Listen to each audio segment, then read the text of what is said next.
Again, the devil took him to a very high mountain and showed him all the kingdoms of the world and their glory. And he said to him, "All these I will give you if you fall down and worship me."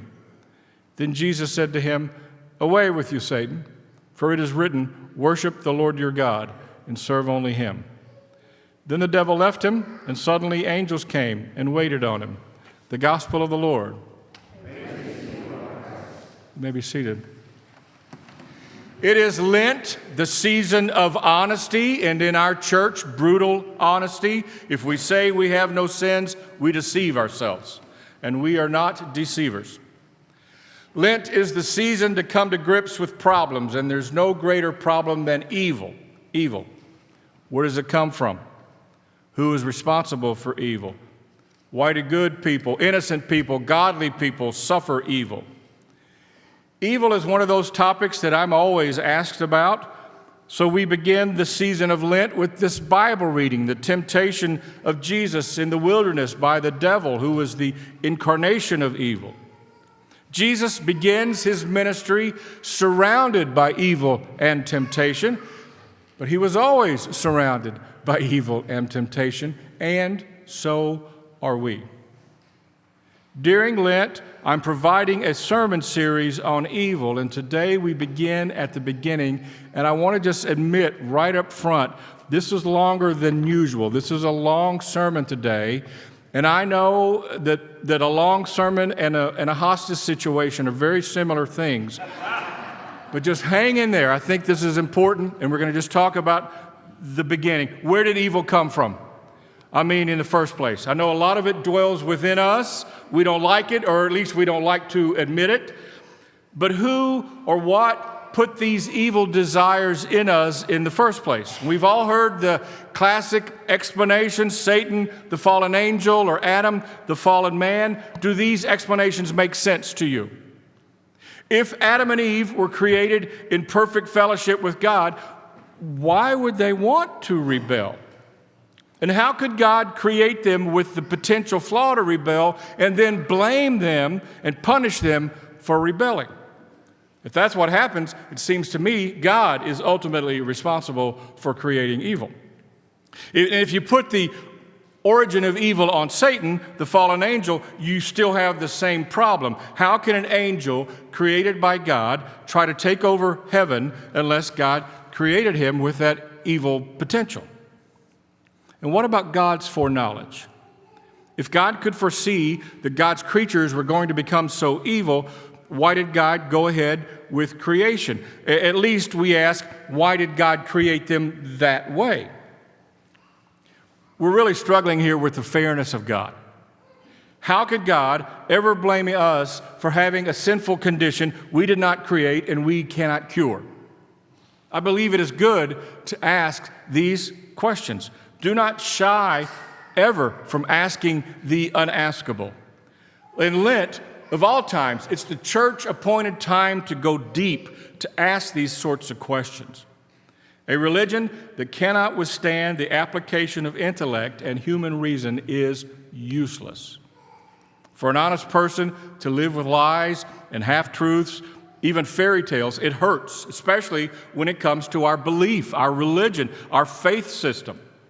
So, these questions about the origin of evil, this is more than some egg-headed esoteric debate, because we all know that evil exists within ourselves and within others. Just watch the nightly news.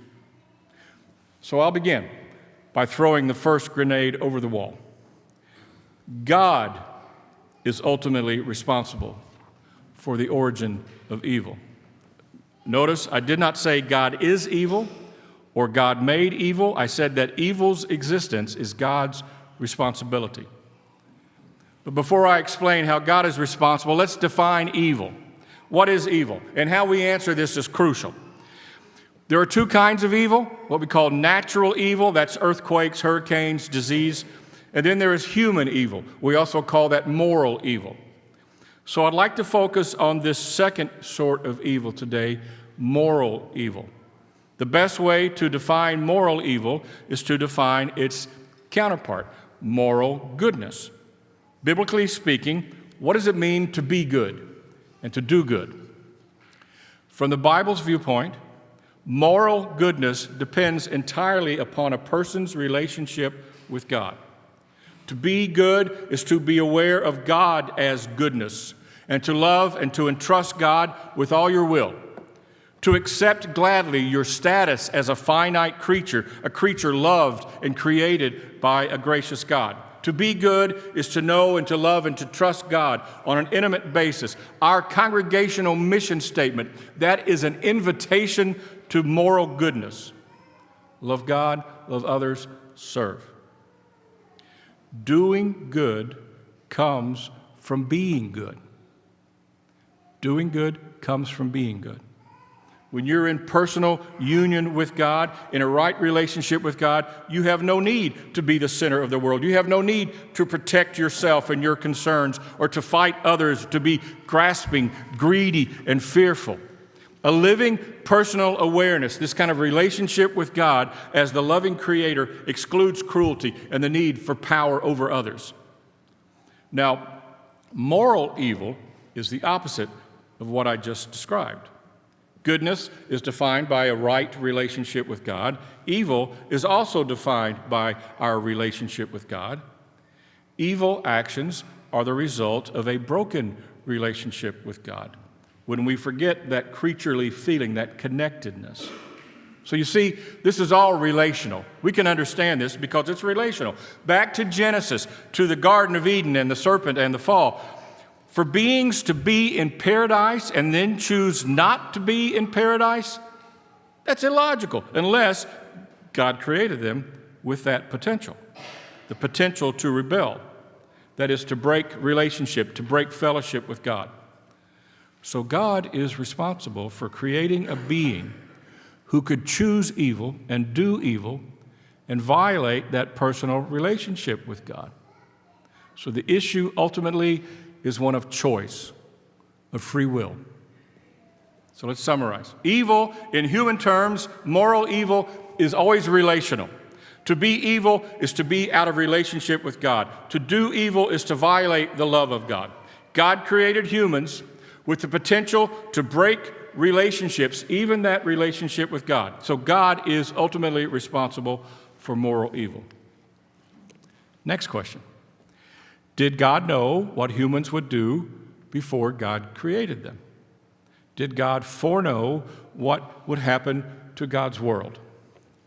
Not if humans were created truly free to choose whether to love or not love God. And this goes against what most of us think, that God is all-knowing.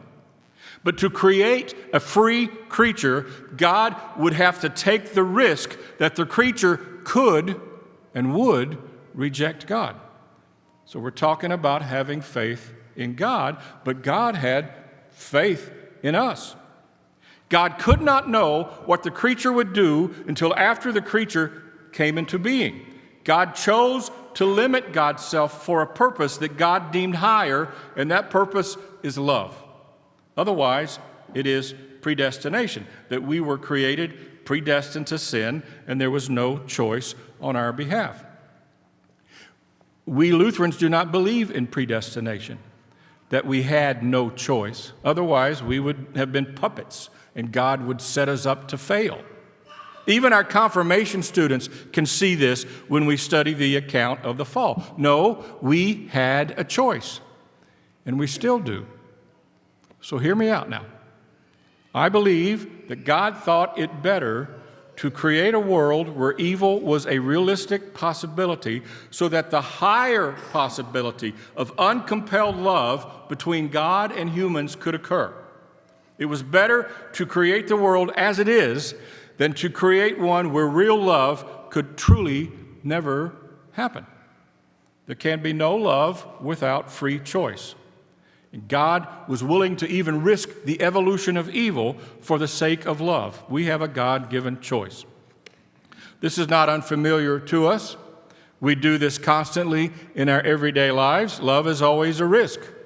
To love another person is to give them the power to hurt you.